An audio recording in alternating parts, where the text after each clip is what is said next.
Zidane Zizu juu kule akifurahia namna ambavyo timu yake asili inafanya. Pigwa autopasi ama kofi ile. Vitu hivi tumeweza kuviona kwa Lamine Yamal, lakini ilipigwa na Barca kwenye hatari. Riyad Mahrez akashindwa kufanya ajizi, akasema hapa siwezi kufanya chochote zaidi ya kudumbukiza mpira kwenye nyavu.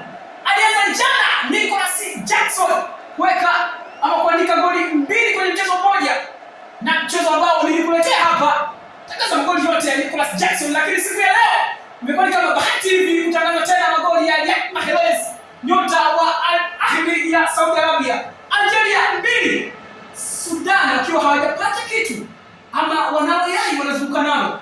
Haya, wanateseka hapa Sudan.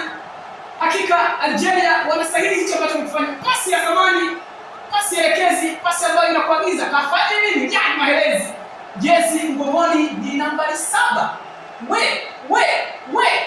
Hakuna nambari 7 Farga, hakuna nambari 7 Mzembe.